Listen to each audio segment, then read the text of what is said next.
Hi, everyone. Welcome back to the Zera Shimshon series. As you may have noticed, I am not going to be talking about the Tehillim. I'll be looking at the Purim story, Megilat Esther. And that is because many of you have voted, thank you so much, and you have requested to go through the Megilat Esther and the commentary by the Zera Shimshon. So that's what we'll be doing for the next couple of weeks until Purim, God willing. And this year we have two Adar, so we have about 6 weeks to cover as much as possible. And with God's help, I hope to be able to cover as many chapters from the Megillah as possible. So let's go through the Purim story. In this particular video, it's just a summary. We'll be going chapter by chapter and just giving a small overview of what's going on. Even though we're not mentioning any of the commentaries, there will be some things that will be discussed and elaborated later on in the series, God willing. So please let us know what you think, and I really, really hope you enjoy this and that this enhances your Purim experience and the Megillah reading experience as well. Okay, so chapter 1 begins with the story of Purim takes place in Persia. The Megillah opens with King Ahasuerus hosting lavish feasts for 180 days in Shushan, his capital, for his ministers and the people. Ahasuerus was a king over 127 provinces from Hodu to Kush. His wife, Queen Vashti, was hosting her lavish feast for the women.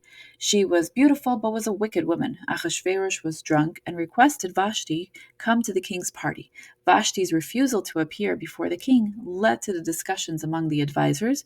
Memuchan, which is another name for Haman, advised the king to kill Vashti and give her title to another. He was concerned that all the women in Persia would disobey their husbands as the queen did. The king approved, killing his wife, unfortunately, and issuing a decree for men to be masters in their homes. Well, I said unfortunately that he killed his wife, and he does miss his wife. It's chapter 2, and it talks about how he misses her and he regrets killing her.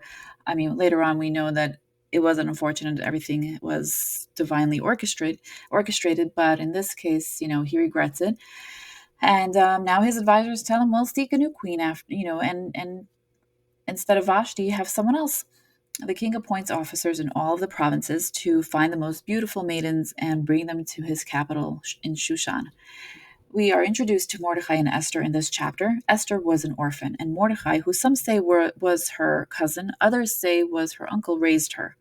Esther was taken against her will to the king's palace. Mordechai, her mentor, her parental figure, tells her, do not share that you are Jewish. Esther conceals her identity, wins the king's favor, and becomes the queen. Ever since Esther moved into the palace, Mordechai made it a point to sit by the king's gate. He overhears two of the king's beloved servants, by the way, plotting to assassinate the king.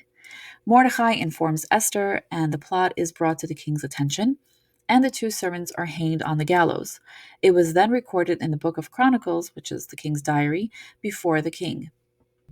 Chapter 3, the story continues how King Ahasuerus elevated Haman above his ministers, commanding all to bow to Haman. Everyone did, except for Mordechai, who refused because he was a Jew.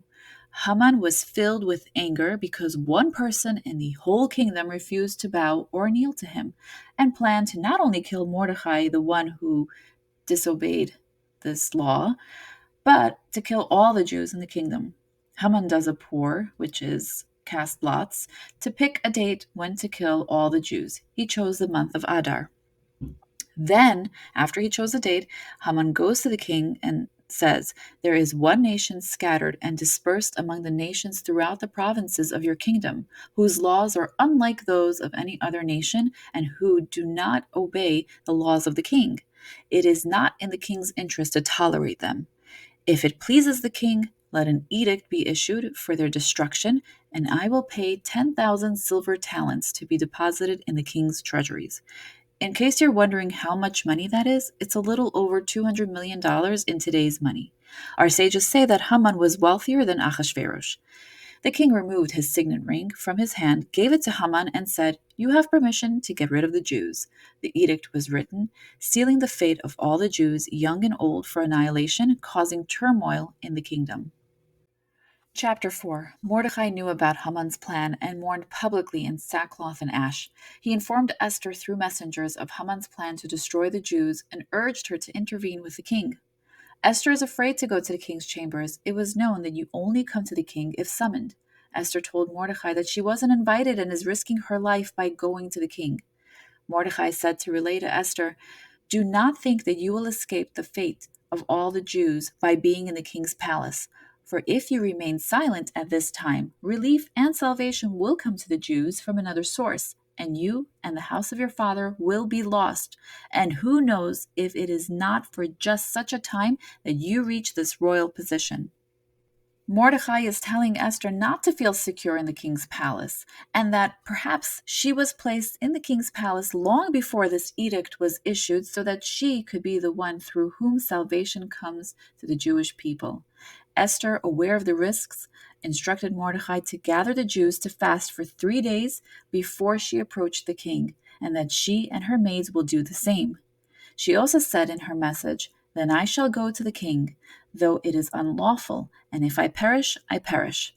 Mordecai then left and did all that Esther had instructed him.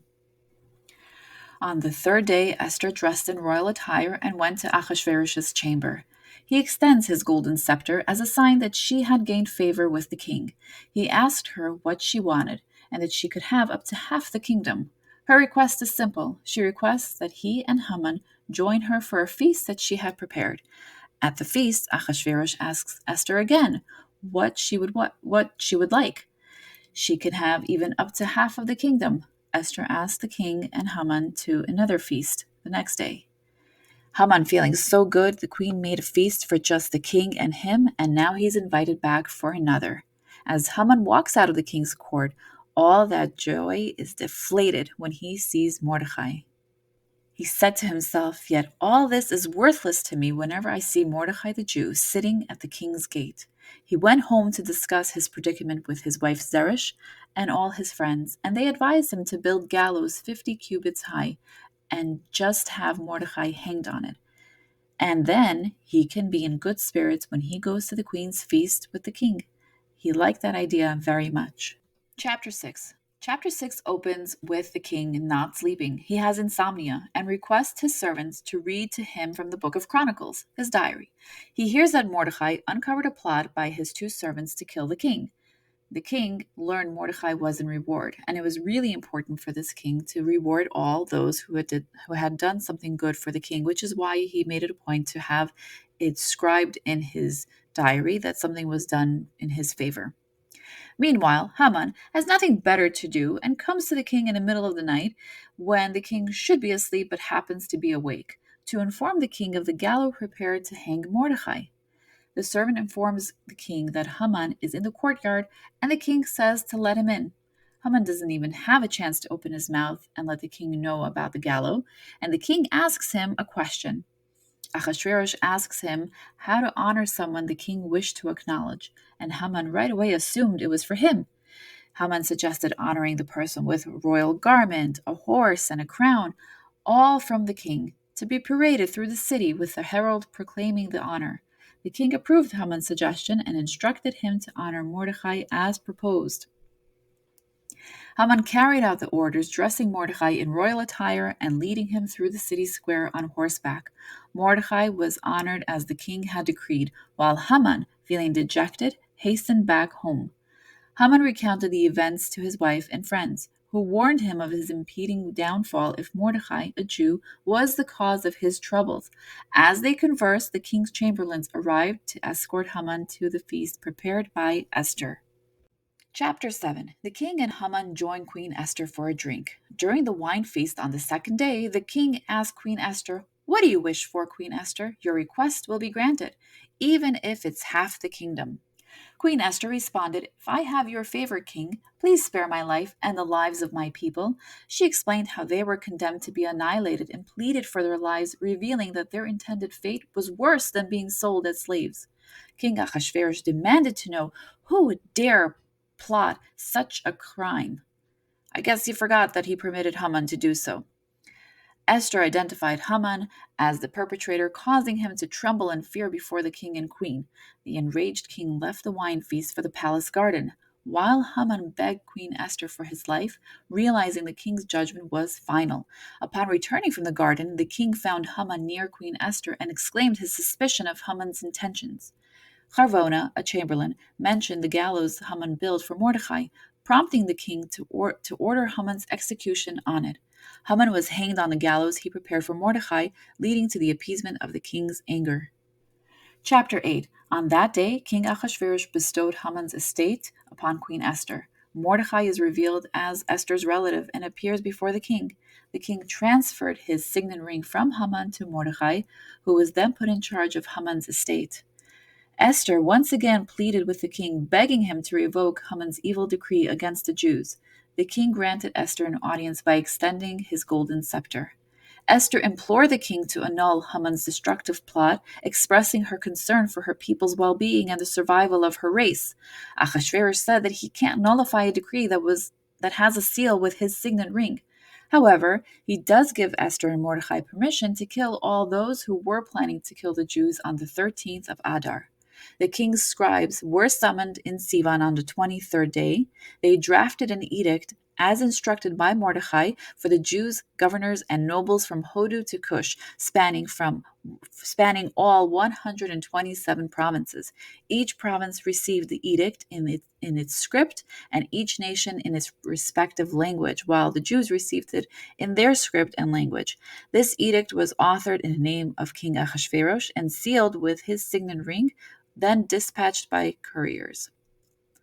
Mordechai, adorned in royal attire, left the king's presence, and the city of Shushan rejoiced. The Jews experienced light, happiness, and celebration, and joy spread throughout the province as the king's decree was delivered.